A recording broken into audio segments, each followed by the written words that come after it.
Hey there, amazing friends.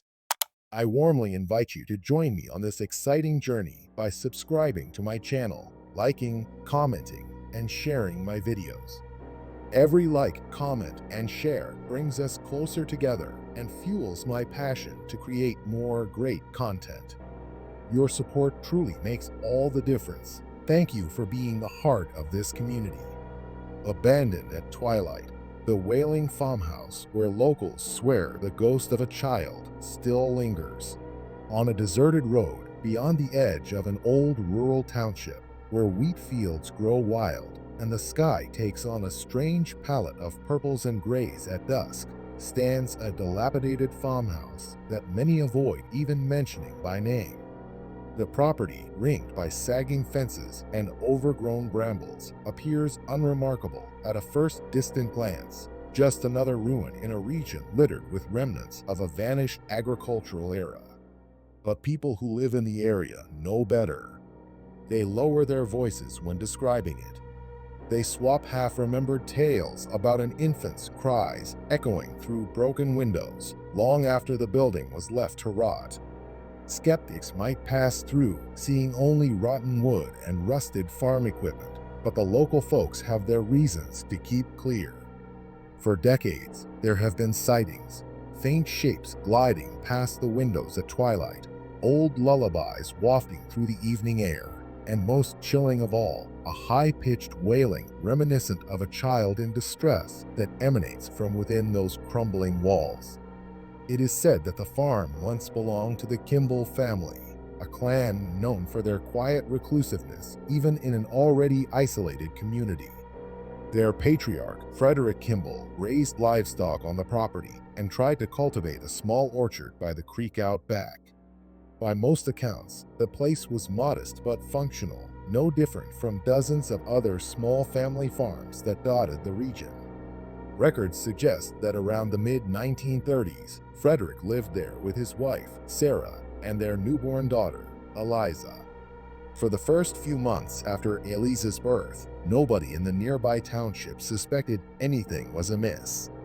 But then Sarah would appear in the local grocery store with sunken eyes and a trembling voice, buying peculiar items at odd intervals. Neighbors who visited observed an uncomfortable hush at the household, as if the family's routine was overshadowed by some unspoken tension. The real rumors began only after a strange absence. Sarah stopped coming to town. People from the region, unused to abrupt changes, noticed her missing for weeks on end. When asked, Frederick gave vague excuses. Sarah was ill or busy tending a fussy baby. Then he too started showing up less and less. Meanwhile, the orchard at the property withered from neglect, and livestock fences fell into disrepair. Folks in the region might have intervened earlier if the Kimballs had been more personable or had more direct contact with the church community.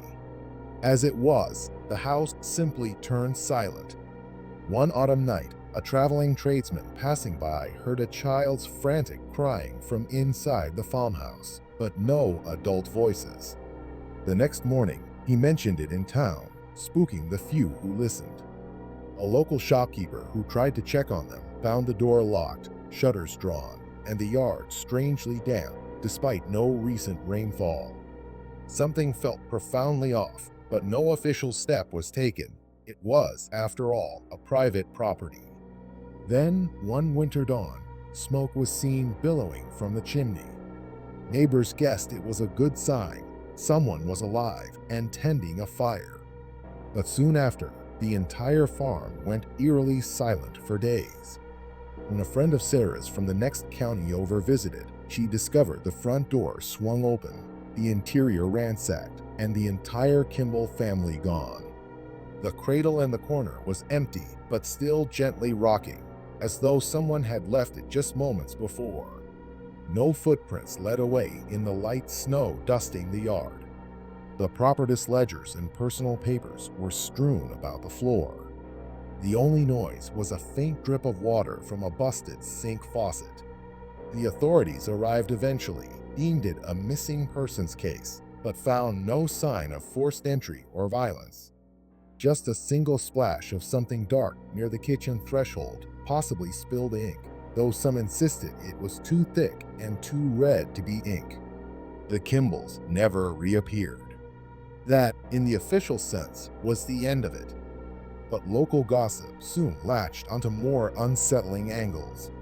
Some swore they heard an infant's wail from inside on quiet nights, a repetitive, mournful cry that frayed the nerves of anyone passing by. Others whispered that Sarah had taken her own life, or that the baby died from neglect, or that Frederick had been driven to madness, doing something unspeakable. Over the decades, the why or how remained uncertain, but the effect was the same. A deserted, rotting farmhouse, now rumored to be haunted by the spirit of the lost child, her cries echoing at twilight. A few daring souls ventured in, hearing footsteps upstairs or glimpsing flickers of movement in the corners. They typically fled, shaken, vowing never to return. Some reported hearing a quiet lullaby carried by the winds, the words unintelligible, but the melody heartbreakingly sad, as though a mother sought her lost child. The ghost story consolidated. The baby was trapped in that place, longing for comfort. The farmhouse gained a macabre nickname among the region's youth, the Wailing House. Teenage thrill-seekers occasionally dared each other to visit after sundown, searching for proof or bragging rights. They typically returned pale-faced and short of breath, describing how, at precisely twilight, an overwhelming sense of sorrow overcame them. One group recounted that the floorboards in the living room creaked in a slow, deliberate pattern, as though someone paced with a baby in their arms. Another group claimed to see a fleeting figure on the second-floor landing, small, childlike, with an outstretched hand, before vanishing the moment they pointed a flashlight. These experiences varied, but a common thread emerged. The presence was not overtly hostile, but it was an oppressive, heart-rending sadness that made the house unbearable. Some who claimed to hear actual wailing said it sounded more lonely than angry. A baby's confusion turned eternal lament. As interest in the phenomenon grew, a local reporter, eager for a sensational scoop, took a camera crew out to the property during the twilight hour. Their intention was to film an on-site report and record any supernatural signs. The camera did pick up some strange audio signals, faint sobbing or moaning under the wind static. But the rest of the footage showed only dust and rotting beams. The reporter published a small piece about Haunted Farmhouse, Real or Rumor. The segment garnered local attention, but no national exposure. The story seemed fated to remain a minor local curiosity. However, the ghostly wailings refused to subside, continuing to disturb passersby. Farmers working on nearby land reported hearing it echo across the fields, especially in the half-hour after sunset, as though the building exhaled sorrow at the close of each day. Over time, the farm structure degraded further. A portion of the roof caved in after a violent storm, leaving a gaping hole that exposed the second-floor nursery. Rain seeped in, accelerating the rot. Yet that only heightened the creepy vibe, as visitors recounted seeing that second-floor crib still tucked in a corner, illuminated by the occasional moonbeam through the collapsed roof. Those who dared climb the crumbling stairs described as swirling dust motes, illuminated by their flashlights, swirling in patterns that resembled dancing shapes if one stared too long. A few left in hysterics, convinced they had glimpsed the baby's ghost, standing watch near the cradle. The caretaker of a local historical society tried to retrieve some artifacts from the property, hoping to preserve a slice of local heritage. He didn't get far. Upon entering, an oppressive cold overcame him. He later explained that it felt as if the house itself exhaled a frigid breath. He withdrew immediately, spooked beyond measure, concluding that the building's structural fragility made it unsafe. But the shadows in his memory overshadowed that official excuse. One might ask, why does an infant's ghost linger? The local lore weaves multiple narratives. Some say the child died mysteriously, possibly starved or smothered in a fit of paternal rage. Others claim the baby was stolen away by an otherworldly entity, some malign forest spirit, and the ghost is the echo of the child searching for a mother who cannot respond. Another rumor posits a small-scale cult or occult practice that once used the farmhouse outskirts for rituals, culminating in a horrifying sacrifice. The stories diverge, but the emotional core remains. An innocent life cut short, leaving behind a cry that reverberates through the silent ruin. A traveling medium who spent a night there claimed to sense two distinct presences, a child indeed, but also a maternal figure whose sorrow was so thick it felt physically stifling. According to her, the mother's spirit was chained to the house by guilt or regret, cradling the lost infant's essence. She heard moans that might have been an adult woman's subdued weeping, interlaced with a child's wail. The medium left at dawn, drained, refusing to speak in detail about what else she might have encountered. Over the decades, attempts at exorcism or spiritual cleansing occurred sporadically. A group of local devout folk tried holding a midnight vigil with prayers and candlelight in the farmhouse, hoping to guide the restless souls into peace. The effort ended abruptly when, in the middle of the chanting, the group's candles blew out in unison. A door slammed on the second floor, though no wind was felt. The entire group fled, leaving their prayer books behind. Another attempt, performed by a self-styled demonologist, involved sprinkling holy water around the perimeter. Witness accounts say that as he stepped onto the property boundary, an unearthly cry echoed from above, the windows rattled, and he decided against proceeding. Each effort petered out, leaving the land locked in its dreary hush.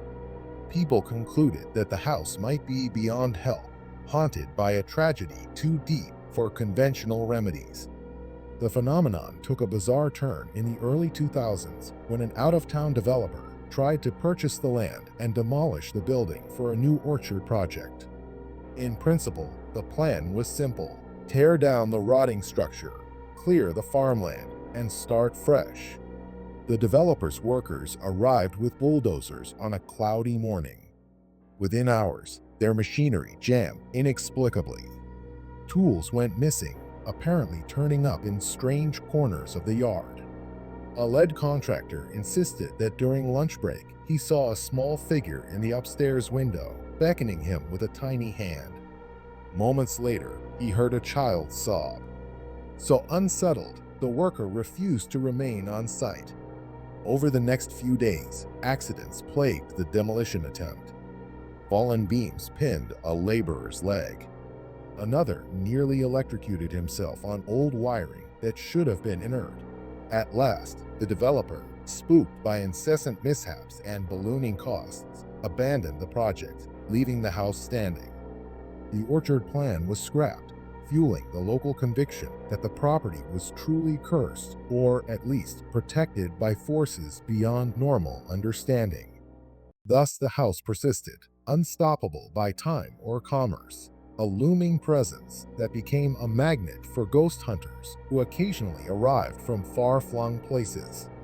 These teams typically prowled through at night with elaborate cameras and audio recorders, capturing faint EMF spikes, cold spots, or unexplainable childlike whimpers in an otherwise silent environment. Their videos, posted online, stoked interest among paranormal enthusiasts, but rarely swayed skeptics. The latter pointed out that the age of the building might produce random noises, creaking wood, critters nesting in corners, spun into ghostly illusions by imaginative minds. Nonetheless, the repeated capture of what sounded like infant crying, time-stamped around the same hour each visit, was consistent enough to raise eyebrows, even among certain skeptics. Among the few who approached the phenomenon with a balanced perspective is Dr. Miriam Blackwood, a folklore researcher from a regional university. She spent months collecting interviews from longtime villagers, systematically analyzing each story for shared elements. She noticed how the theme of an unexplainable baby's wail recurred in nearly every account, never changing, while details about the mother or father varied widely. This consistency pointed to a core phenomenon with a genuine hold on local consciousness. Dr. Blackwood also discovered archaic references to a death omen in the region's earliest settlement records, describing how the cry of a lost child was said to foretell a family's tragedy. Possibly, the farmhouse's legend is an evolution of that older superstition. Dr. Blackwood acknowledges that cultural fear can produce real auditory illusions, a phenomenon called auditory pareidolia, but she does not fully discount a paranormal dimension. She concluded that an intangible sorrow saturates the space, feeding repeated sightings or experiences. A lingering child's cry in a silent, abandoned house is the perfect vessel for communal grief or guilt, she wrote. It's a symbolic representation of the region's overshadowing tragedies, specifically infant mortality in harsh rural conditions. But is it purely symbolic? My findings remain inconclusive. More recently, the house's story has intersected with social media as adventurous explorers post short videos of themselves outside the rotting front porch at dusk, chasing ephemeral digital fame. Reactions vary from dismissive laughter to genuine terror. One popular clip shows the camera holder stepping into the mold-ridden living room. The footage is grainy and dark. Then, a faint, high-pitched wail is heard, causing the explorer to curse and spin around, illuminating empty corners. The video ends in a meltdown of shaky camera movement. Critics suspect the wail was faked for dramatic effect. Others point out that the expression on the explorer's face was too sincere to be staged. Regardless, the video tallied millions of views, once again stoking curiosity about the site. If nothing else, it proves the farmhouse remains potent, continuing to enthrall a modern audience with the same sorrowful narrative that has existed for generations. Yet if one stands there in person, near Twilight, watching the orchard, now just a tangle of weed-choked stumps, as the sun dips behind hills, the feeling that saturates the environment is not merely fear, but an overwhelming sadness. You can almost sense the intangible cry about to break the hush, a lament that the night is about to swallow. Some visitors, especially those with children of their own, describe it as physically painful, like an echo of heartbreak that transcends time. The baby's ghost, if real, might roam aimlessly in the upstairs nursery, or drift among the battered beams.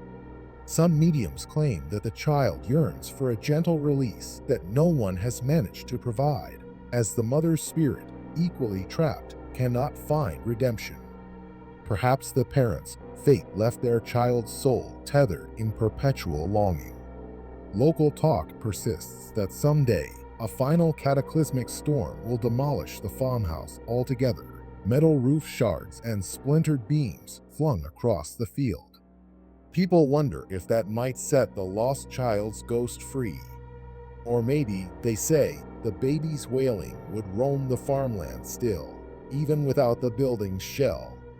One anecdote from an old farmer posits that the wailing is tied to the land itself, not the structure. No matter if they tear it down, he warns, the baby's cry belongs to that soil. He believes the tragedy took root deeper than any foundation. For now, the building stands, half collapsed, half upright, a testament to rotting lumber and unstoppable rumors. So it remains, a lonely, ominous relic perched by the side of a seldom-traveled rural lane, overshadowed by twilight. The hush that descends around it at day's end is thick, as though even the birds and insects refuse to intrude. On certain evenings, if one listens carefully, it's said that a faint, pitiful sob arises from the upper rooms, drifting across the yard before sinking into the quiet. The visitors who hear it speak of a trembling sense that behind the broken windows, a tragedy replays itself in loops. Over the decades, no amount of exorcisms, demolitions, or investigations has managed to banish that sorrowful, childlike presence. It continues to define the site, weaving cautionary lessons about isolation, paternal cruelty, or cosmic injustice. No one can say for sure. For all the speculation, the storyline remains hauntingly simple. In that deserted house, once night falls, a child's anguish resonates, refusing to fade, refusing to rest. In the end, abandoned at twilight, the Wailing Farmhouse, where locals swear the ghost of a child still lingers, stands as one of the region's most harrowing ghost stories, a symbol of how heartbreak can anchor itself so firmly in a physical space that time itself cannot erode it. Whether or not the Kimball family tragedy occurred exactly as rumor states, the universal theme of a lost infant's wail grips the local psyche. The restless spirit of innocence, undone by cruelty or neglect, is an archetype found in many cultures. Here, it merges with the specific hush of a rural farmland and the oppressive gloom of a rotting structure to produce an unmistakable aura of despair. The wise rarely approach at night, and those who do typically depart wide-eyed, with tales of fleeting shadows or disembodied sobs.